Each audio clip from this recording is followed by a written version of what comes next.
For the past 16 years, my journey as a video editor has been anything but smooth. I faced multiple burnouts, struggled to find my creative identity, and even lost my passion for editing. I don't want you to go through the same struggles I did, so I want to share the 5 most valuable lessons I learned after editing over 1,000 videos. Now here's the thing, I want to be upfront. These aren't going to be quick editing hacks or tips that are going to give you instant results. These are my most painful and profound lessons, ones that I wish I had a mentor to guide me through when I was turning video editing into a career. Now this video is in celebration of hitting 50,000 subscribers on my channel, and surprisingly, you guys wanted to hear about my creative journey. So I'm going to be walking through my timeline while sharing when and why each lesson became crucial. Now the first lesson I want to share is the importance of defining your goals early. Back in high school, my main hobby was learning magic tricks, and magic was still considered super nerdy back then, and that's why I was so inspired by how cool some people were able to make it look. Back then, I would spend hours on this website called Theory 11, and every time they released a new magic trick, there would be this trailer to promote it, and each one felt epic. It would have flashy transitions, insane title cards, and exciting shots of the magic that always left me wanting more. That feeling of excitement after watching every magic trailer sparked my passion for making videos. So I started trying to copy the techniques I saw by using my first editing program called Power Director, and I made these compilations of magic tricks that I learned. Over time, I made a lot of videos that we're not gonna watch, but each one made me want to keep creating more. Slowly, I realized that my skills were improving, and I was building a portfolio of short-form promo videos. My passion for making magic videos led me to film school, where I continued to improve my editing skills. And as if the stars had all aligned, before I even graduated, I was offered a full-time position at a magic company. And this was obviously a dream come true, because magic videos is what got me into video editing in the first place. And that is the power of having a clearly defined goal, right? You see, it all sounds so straightforward, but looking back, I had no clear goal and no idea what I was doing. I was just making crappy magic videos in my bedroom without any intention of turning it into a career. And why would I even go to film school if I didn't want to be in traditional film sets? This led to a lot of anxiety about my future because I felt depressed about making the wrong decision. I lost friends because I didn't know how to balance my work with life. And I even put on the most weight I ever did when I turned to food for comfort. At that time, I said yes to every opportunity out of fear of not finding work and just pushed myself to work twice as hard. I only landed my dream job because I just happened to be doing everything that was right without realizing it. Looking back, if I had a clear direction and communicated my vision to everyone around me, I could have avoided so much of that stress and anxiety. Now you can be like me and rely on luck, or you can make the decision to create your own luck by defining your goals early.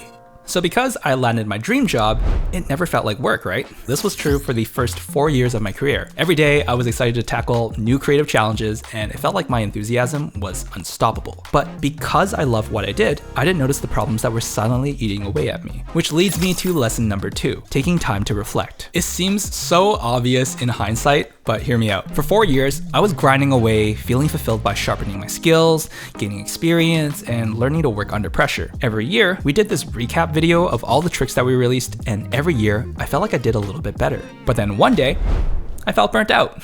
I had no idea what that feeling was and where it even came from. It was like flipping a switch. Like one day, I'm thinking about making the most banger magic video, and then the next day, I never want to see magic again. It did not make sense until I thought about it this way. Imagine your favorite food and having it every single day, nothing else. Eventually, it's not going to be your favorite food anymore. When I kept my head down doing the work, I never gave myself the chance to look up and see where I was heading. So what I did that day, and I still remember it so clearly in my head, was that I drove to the closest Tim Hortons, and for those who aren't in Canada, it's a coffee shop chain, and I bought a cup of coffee, and then I started journaling. I didn't do it in a traditional approach where it's like pen on paper. I just opened up my laptop, opened up a Google Doc, and I just started typing a few lines about how I felt at the time so I could better understand why I was feeling that way. I had to really ask myself if I was happy doing this for the rest of my life. Now, looking within myself was really challenging. I think especially for guys, because we're not taught how to work through our feelings, but it was a necessary process. This made me realize that I still like working on magic videos, but I wanted to try to approach it in a less cookie cutter formula. I got to a point where I was so comfortable doing the same thing over and over again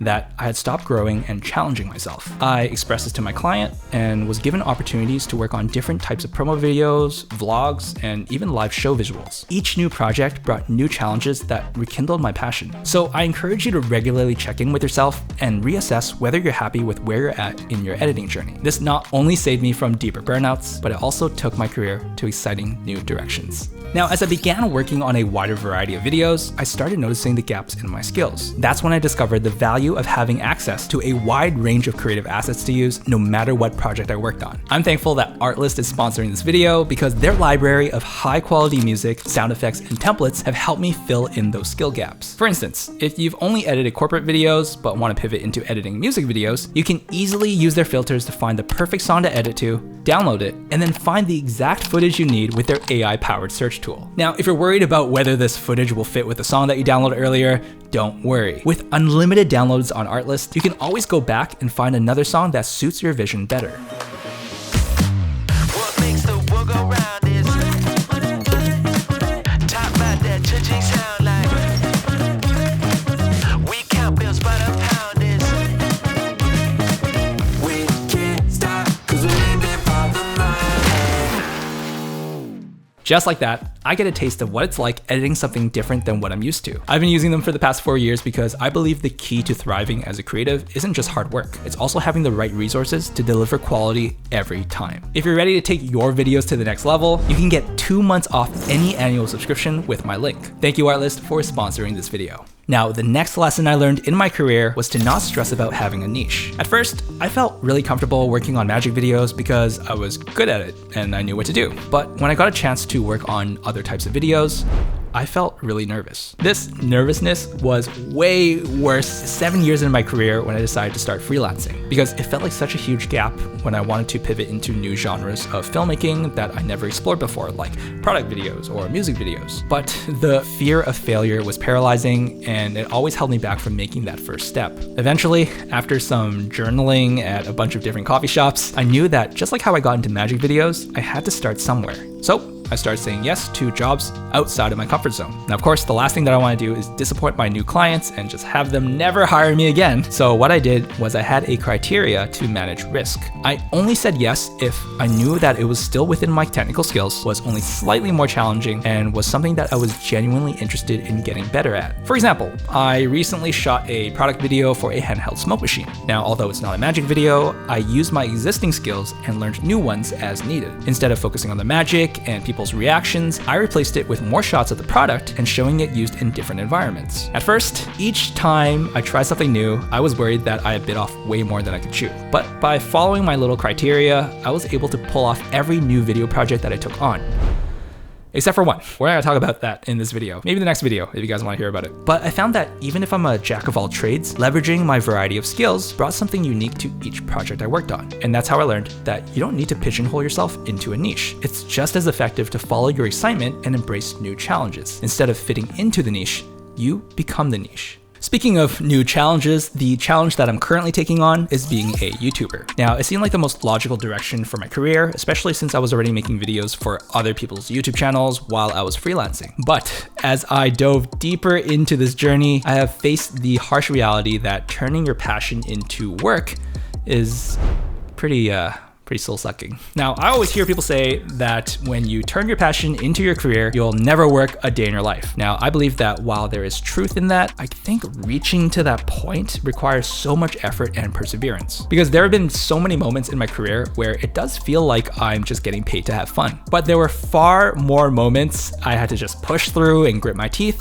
because it really felt like a job. Like tracking an LED screen frame by frame, or erasing a C-stand that someone happened to walk in front of, or just cutting a video that I didn't really care for just to financially scrape by. For a good chunk of my career, it felt like 80% of the work was just work and 20% being fun. And I lived for that 20% because it reminded me how glad I am for not choosing any other career. But 80 is a pretty big number. And this imbalance always made me feel like that I was in this abusive relationship with my craft. I would chase the thrill of making the sickest video that ever existed, but have to slave away for nights developing a caffeine addiction just to get the tedious stuff done. It took years of self-reflection, risk-taking, and hard work to eventually flip the numbers around. As I approach my 16th year of video editing, it finally feels like 80% of it is fun. I'm making YouTube videos for my own channel, and each one that I make feels rewarding. So is it worth it?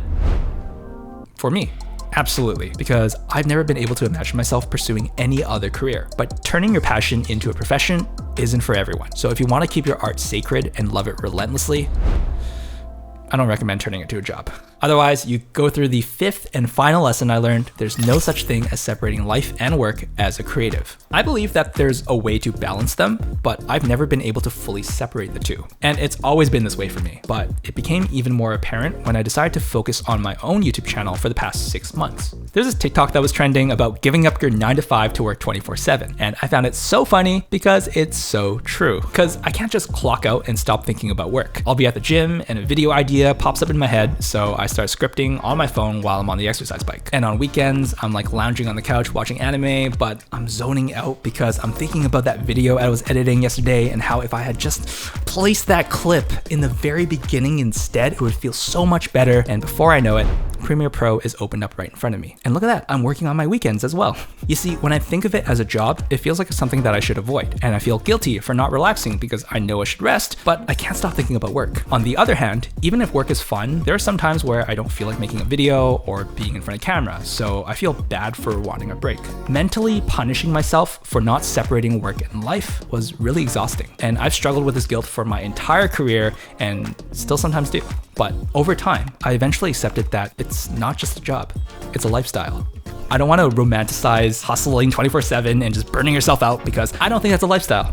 I think that's an early grave. What I do is embrace it as a way of living, create a structure that works for me, and forgive myself if I don't always stick to it. Because as long as I meet my deadlines and I create videos that fulfill me, I'm happy. This acceptance has made the biggest difference in my editing career, and I believe that by taking all 5 of my lessons to heart, you'll be able to avoid my struggles and be better prepared to succeed in your own creative journey.